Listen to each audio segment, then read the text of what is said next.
घर बनाने के लिए जब हम ईंट का चयन करते हैं उस समय किन किन चीज़ों का ध्यान रखना चाहिए और एक अच्छे क्वालिटी के ईंट में क्या क्या गुण होना चाहिए, इसके बारे में आज की इस वीडियो में हम सारी जानकारी प्राप्त करेंगे।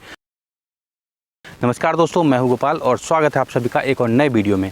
तो आज की इस वीडियो में हम आपको ईंट की क्वालिटी टेस्ट करने के बारे में बताते हैं कि ईंट की क्वालिटी टेस्ट कैसे करते हैं और ईंट खरीदने से पहले हम किन बातों का ध्यान रखेंगे जिससे हम अच्छी तरीके से ईंट की क्वालिटी का चयन कर सकें। तो चलिए देखिए, सबसे पहले हमें क्या करना है, ये ईंट मान लेते हैं, ये ईंट है। तो एक चीज़ मैं आपको ये बताना चाहता हूँ कि मैं यहाँ पे किसी ब्रांड या किसी भी चिमनी का प्रमोशन नहीं कर रहा हूँ और बस यहाँ क्वालिटी टेस्ट करके बता रहा हूँ। ये मेरा पर्सनल ओपिनियन है और बाकी क्वालिटी लेना ना लेना वो आपके ऊपर डिपेंड करता है। देखिए, सबसे पहले मुझे क्या देखना है कि जो ईंट है, ठीक है, तो ईंट का ये जितना भी ये कॉर्नर होगा, ये जितना भी कॉर्नर देख रहे हैं ये ढंग से होना चाहिए। कॉर्नर टूटा फूटा कटा पटा नहीं होना चाहिए। जैसे ये कॉर्नर देख रहे हैं आप, झर्रा हुआ है, तो ये बनाने के टाइम में थोड़ा मिट्टी कम डली है यहाँ पे, इसलिए ऐसा है। बहुत से ईंट में आप देखेंगे इस तरीके से टूटा है, तो ये संख्या ज़्यादा नहीं होना चाहिए टूटने में का। ये जो क्वालिटी है, ये शिफ्टिंग, चूँकि अब शिफ्टिंग करके ईंट रखा गया है तो थोड़ा बहुत डैमेज है ईंट में, ठीक है। तो आपको ये देखना है और मैं दिखाता हूँ। देखिए, इसको यहाँ रखते हैं और ये देखिए, जैसे मान लीजिए ये ईंट है, तो सबसे पहले ये कॉर्नर देखना है, सारा कॉर्नर सही होना चाहिए। पहला ये आप देख लिया। उसके बाद ईंट का जो है ये रफ़ सरफेस जो यहाँ देख रहे हैं ना, इस तरीके से गड्ढा ज़्यादा नहीं होना चाहिए, थोड़ा बहुत हो कोई दिक्कत नहीं है, ये ऐसा गड्ढा नहीं होना चाहिए। ये दूसरा आप देखने का तरीका हो गया। उसके बाद ये जो आप देख रहे हैं बीच में ये नाम लिखा है, इसको फ्रॉक कहते हैं, ठीक है। ये पूरा प्रॉपर होना चाहिए। इसका मेन काम जो क्या है मैं बताता हूँ। ये जब एक ईंट के ऊपर मैं दूसरा ईंट यहाँ रखूँगा, जैसे ब्रिक वर्क करते समय एक ईंट के बाद दूसरा ईंट ऐसे पड़ेगा, तो ये इसमें मसाला जब पड़ेगा तो ये बॉन्ड बनाता है, दोनों के बीच का जंक्शन बनता है, तो ये है, ठीक है। ये अच्छी तरीके से होना चाहिए। ये हो गया।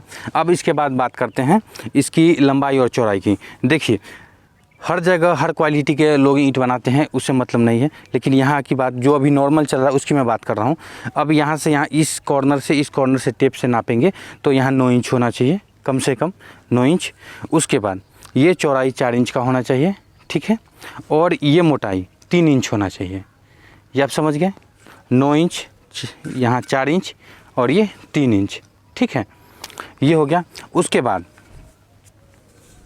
जब इस ईंट को 24 घंटे के लिए जब हम पानी में डालेंगे तो ये अपने वेट का जो इसका वज़न होगा इससे 20% से ज़्यादा ये नहीं सोखना चाहिए।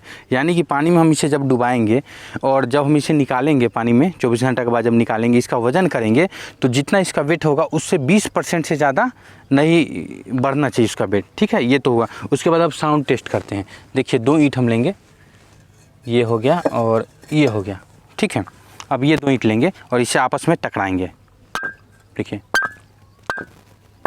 ये जो खनक की आवाज़ आप देख रहे हैं ना, ये सुन रहे हैं जो आप आवाज़, ये देखिए, तो ये क्वालिटी होना चाहिए। इससे क्या पता चलता है कि ये ईंट पूरी तरीके से पकी हुई है और इसमें फुल साउंड है, ठीक है।